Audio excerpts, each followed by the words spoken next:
Hello, I'm Jonathan Whitcomb. I'm almost completely recovered from a bad case of the COVID my wife and I were struck with for a number of days. And I'm almost totally recovered, but my eyes, my eye muscles, which are a weak part of my muscular system, after a virus and a fever off and on, so on, it's just, I haven't been able to get back to my usual videos, so I'm just going to talk off the top of my head. If you don't mind, it's not going to be such fancy graphics and edited video that you're used to. I'm sorry, but it's the best I can do for now. Now, this is getting close to the 20-year anniversary of, guess what? My own beginning an investigation of these living pterosaur sightings. Within a few weeks or so, it'll be the 20-year anniversary of when I started this investigation I've been doing. And during those 20 years, I guess I've spent more than 16,000 hours on this. I don't know of anybody else in the world who spent that much time in the past 2 decades on this kind of investigation of apparent modern pterodactyls or non-extinct pterosaurs. And I don't do this to brag, just to let people know that I'm serious about this, and I've done a lot of work on it. It doesn't mean that I'm correct in everything I say or that I don't not make mistakes, but it's just that people need to realize that if some skeptic jumps online in some discussion or something or makes a comment and just thinks that they've just destroyed my whole argument for a modern pterosaur, generally that skeptic will probably have only spent a few seconds or a few minutes in looking into it and just has no idea how deep this subject is. For example, in the past 20 years, I've interviewed hundreds of eyewitnesses from around the world, from every continent. These are eyewitnesses who originally lived in every continent except Antarctica. People don't generally live in Antarctica, and neither do pterosaurs. But I noticed some similarities in people from all different cultures, backgrounds, educational backgrounds, including their own individual views and opinions concerning the age of the earth or the origin of life, religion, and so on. And there are different languages and different cultures. And there's things that really match up interesting in their descriptions of these animals. Long tails, no feathers, much bigger than bats, and larger than most birds in general, sometimes much larger than any bird. And these we call ropens, the long-tailed flying creatures that apparently have no feathers, but they do have hair. Now, let's mention something about what the skeptics bring up, saying, oh, scientists say that the pterosaurs had hair, so anything you see now, of course, if they say there's no hair, then that's must be a false and something made up or somebody's imagination or somebody's totally wrong. Well, generally, if you ever go look from over let's say you go over a cliff and you look down on a beach where there are people sunbathing and jumping in the water and playing in the water at a beach in their swimming clothes, you'll see there's a lot of human skin, but you won't see hair except on the top of people's heads. Sometimes, in my case, not that much hair at all. But that doesn't mean that, for example, that all the men that you see in their bathing suits on the beach are completely devoid of hair on their arms and devoid of hair on their legs, because you're at a distance where you don't see or notice the hair on their legs or arms. The hair is there, but you're just too far away. And with the sightings of modern pterosaurs, it's the same way. Some people see a modern pterosaur up close enough that they can see the hair. And this happens in a number of cases that I've investigated where people report to me their sighting of an apparent pterosaur. Say it had hair. And there's one video we had just recently that it came out as the dangers that can sometimes occur with certain pterosaurs in modern times, in particular the western Oklahoma sighting. This poor little girl was not old enough to go to school, but she was small enough that she attracted this huge flying creature that was covered in hair. She said it had teeth in the beak, and she knew it's not normal for birds to have teeth in their beaks.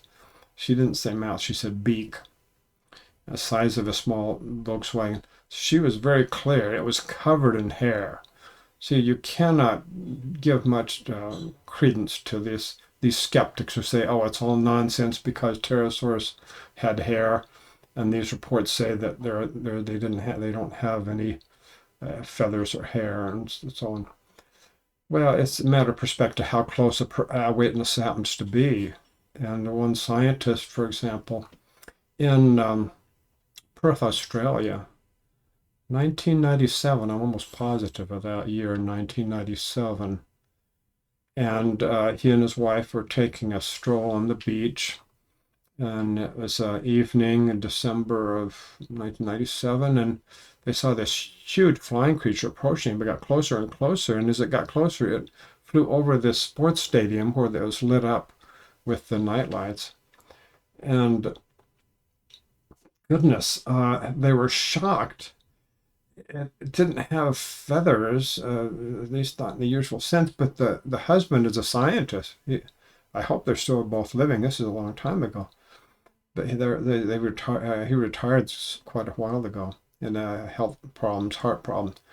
But they still remain anonymous. I respect that. Originally, she was not anonymous, and you could find her, if you do enough research, you'll probably find her name. But they eventually moved away from Perth. But anyway, the point is, he said that he couldn't tell whether the creature had hair or fur or something like that on the body or wings, but he could say there was a different coloration. So he admitted the possibility there may have been some fur or light hair covering and the creature that just were a little bit too far away to really say for sure.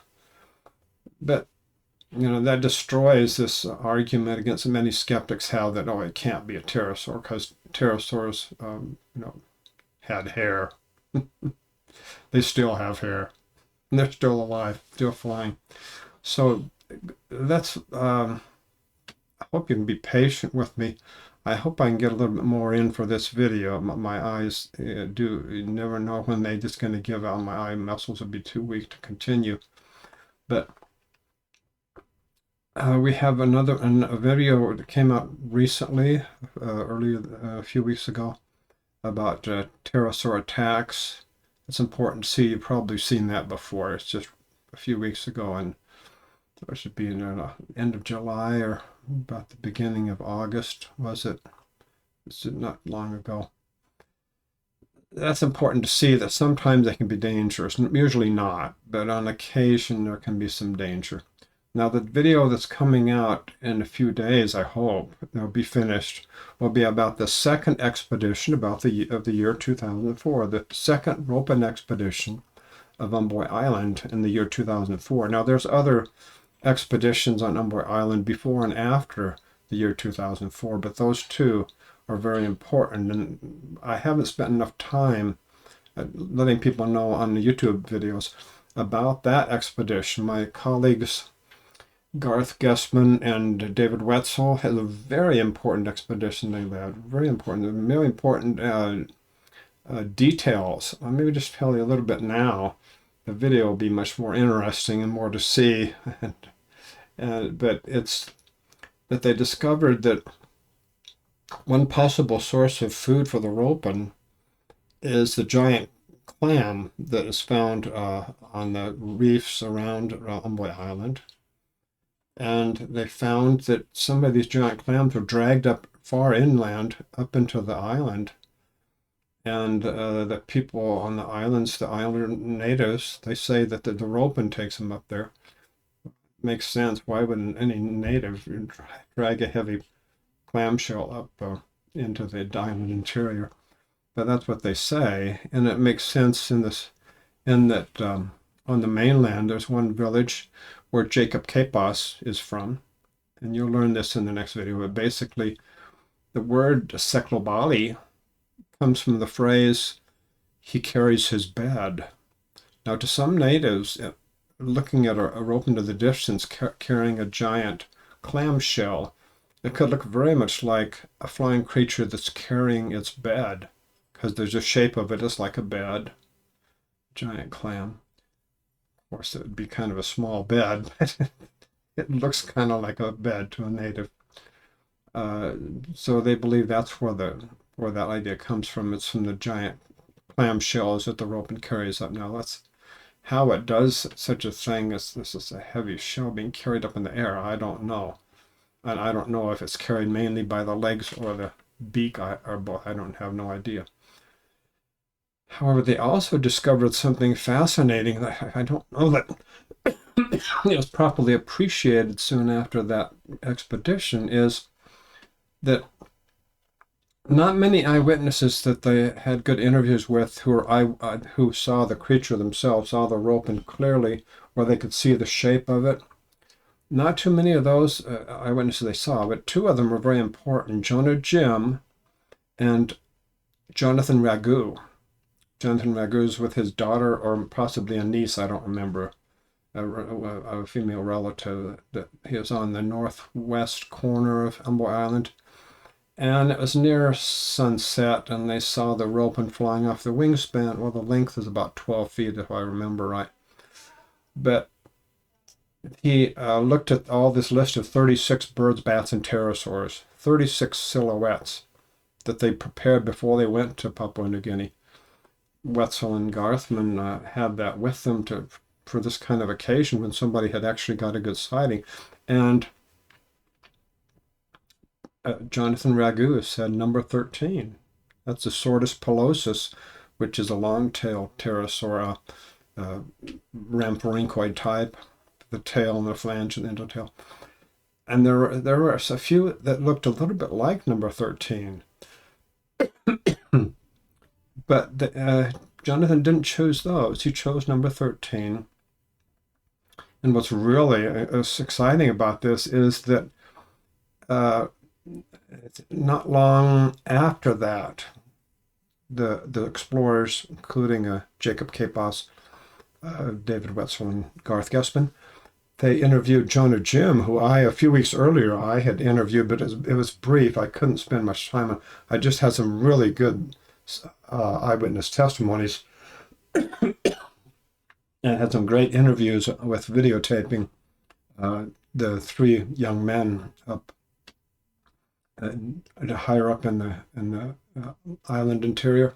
I already finished that, and I had to get back quickly to catch a boat, so I was not spending so much time with Jonah Jim. But he did tell me about his sighting. I found that interesting. He could see the form of the creature, but the really good details were in the interview a few weeks later with Garth Gespin and David Wetzel. He saw those, and remember, they're not sharing with either of these natives, not sharing with them the results of the other interview. But Jonah Jim immediately chose number 13, the Sortus pilosus, exactly the same as Jonathan Ragu. Don't think it's a coincidence. I believe the ropen of Amboy Island is at least related to Sortus pilosus, so of course much, much bigger than what people are used to with the excuse me, with the fossils that we have of the Sortus pilosus, which I believe are actually more likely juveniles. But all those fossils of tiny little Sortus pilosus pterosaurs are juveniles. And that's a long story. The reasoning for that, it's a long story. We won't get into it now. But that video will be coming out soon. Sorry, I have to stop, but keep watching this channel, and I'll talk to you later. Thank you.